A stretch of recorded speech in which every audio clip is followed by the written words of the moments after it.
You know, the idea of a luxury deck box in this economy is about as absurd as the idea of spending $69 on a single piece of cardboard. But then I remembered Sheoldred exists.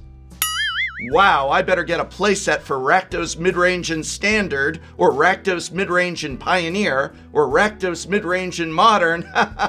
Oh my god.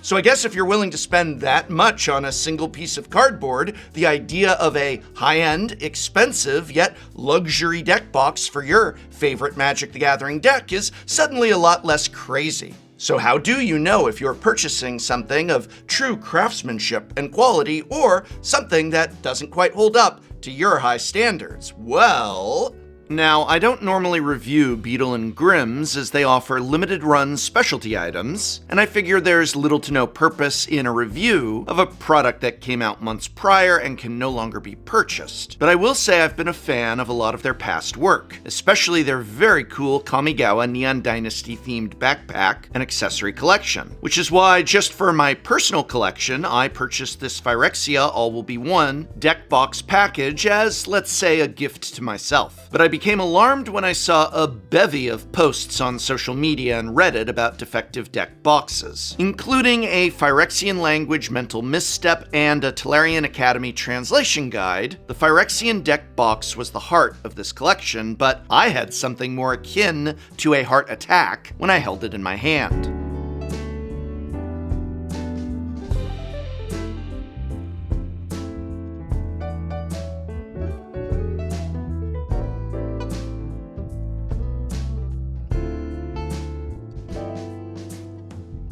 The first thing I noticed was the 4 metal life-keeping dice don't actually fit in the dice compartment of the double-deck box, the interior of which is little more than a flimsy cardboard-like material wrapped in thin velvet-like lining. Very flimsy. It's malleable, it's essentially cardboard, and though mine was not damaged beyond a few loose threads, there have been a lot of reports of much worse conditions arriving. My big issue lies with the actual design, the compartments of which are weird oblong rectangles. Why did they go with this shape? It's not a good fit for Magic cards, and potentially damaging, as you'll see in a moment. These only hold 75 card sleeved decks, and I don't even know if they were designed with sleeves in mind, as they are a tight, awkward fit. The deck box's material itself is a very cheap-feeling plastic. It's coated with a thin, very poorly done paint job. Looks like someone with a cheap paintbrush was rushed. You can see the white under plastic through the red paint. It was just sloppily put on, and the lid doesn't even fit right.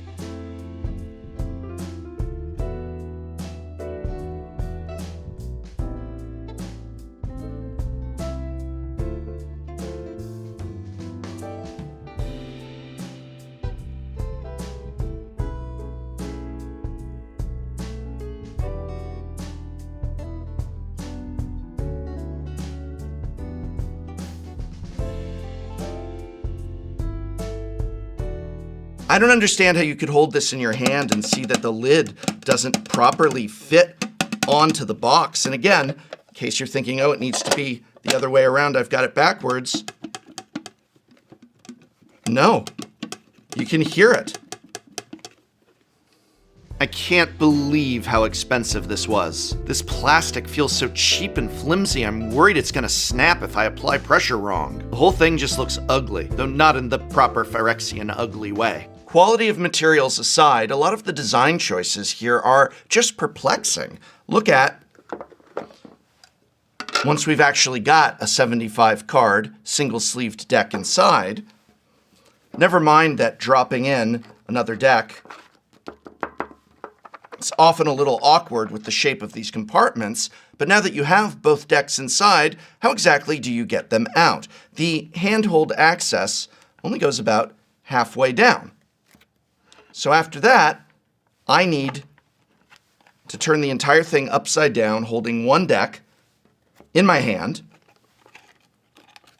And again, as you can see, turning it upside down, oh, card's still inside because oh no, I don't think you can see this that clearly. I will put a zoom up on the screen, but there you go. I've got a card in its sleeve and there's a bend in it.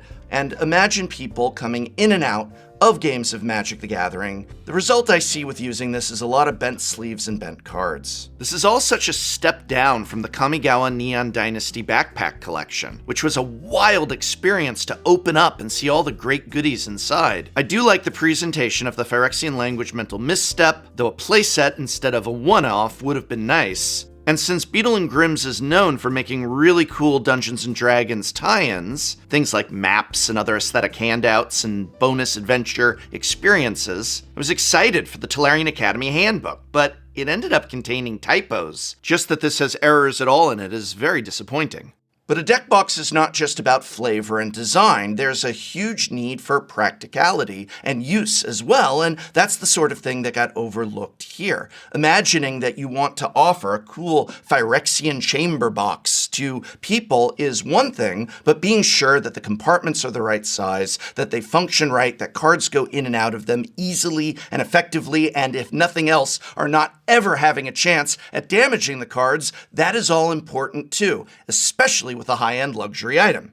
So it's both a poor design and a poor quality, and though I don't review and grade Beadle and Grimm's typically, this deck box in isolation absolutely is a fail, especially at the price that they were asking. Looking at the poor quality of the Beadle and Grimm's Phyrexian deck box, I can't help but think of the Leifkicker hand-painted acrylic deck boxes, which are just these masterful pieces of Magic the Gathering world made real. Thick, high-quality resin, stunning and vivid colors. This is the Hedron deck box. It's nearly 10 years old, my personal one. I've stuffed this in backpacks, gone down to events, and even though it is a decade old, the paint is more vibrant than the brand new Phyrexian deck box from Beadle and Grimm's. And it holds more than a 100 card double sleeve deck, so there's room for tokens too, not to mention more dice than you could ever need. And here is the Leifkicker Dragon Skull. The fact that a small independent artisan can make such stunning deck boxes, while the Beadle and Grimm's one looked like a Hasbro toy out of the 90s. Leifkicker deck boxes are not cheap, to be sure. They start at about $250 and can run as high as $500, but they are masterful works.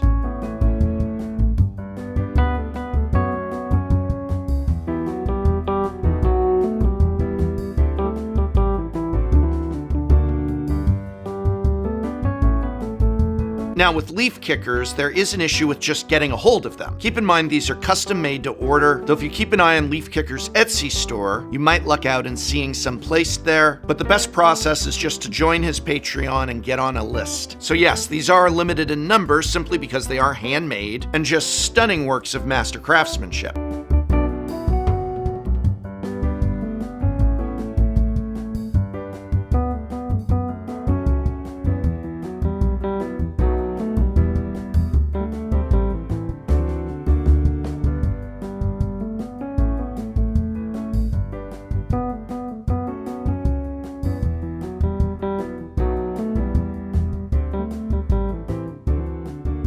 While far from cheap, the most prohibitive thing about Leifkicker's deck boxes is not the price, but rather the availability.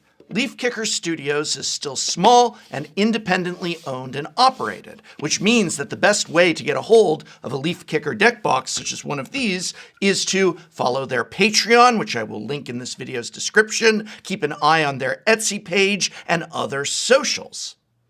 But availability is something that comes and goes when dealing with high-end crafted items such as these, and I'd like to turn our attention now to the masterful woodworking of Cain and his wooden deck vaults. Starting at just $42, Cain deck vaults combine form and function to create a work of handcrafted wooden artistry to store your Magic the Gathering or other standard-sized trading card deck in.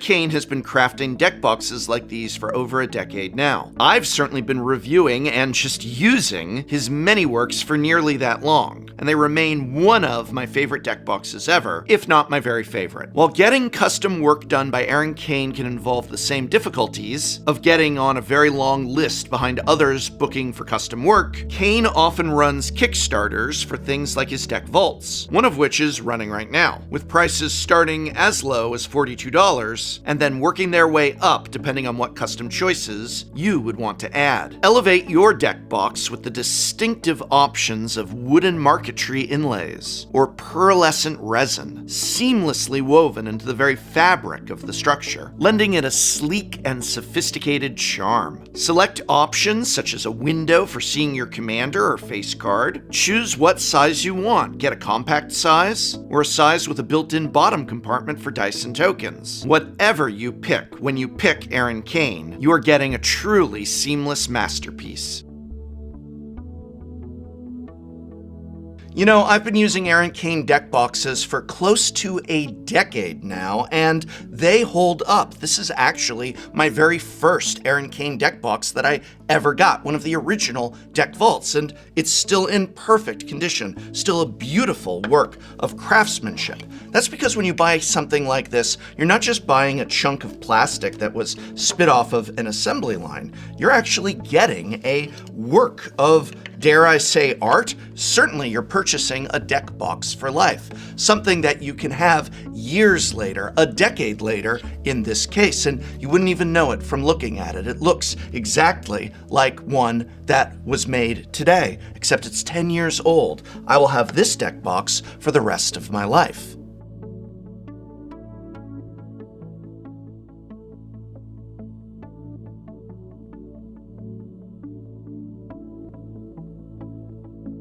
So there's only about a week left in the current Kickstarter, which I'll link in this video's description, but I'll also include Aaron Cain website pages, and if a larger custom job of a special deck box or even cube storage is what you're in the market for, Cain also offers amazing pieces that accommodate anyone and everyone's luxury deck box dreams. Aaron Cain's deck boxes remain an A+.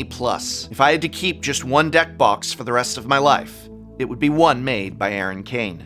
At the end of the day, if you are looking to spend that much money on a luxury deck box, remember that you should be getting a deck box for life. Something that you could be proud of owning and that exudes the high quality and craftsmanship that many, though not all, of these items possess. And in that sense, I hope very much this video has been of some help to you. If you are looking to help me out, you can check out our other videos of product reviews, such as our recent updated card sleeve and regular deck box reviews. You can check those videos out, linked here or posted in this video's description.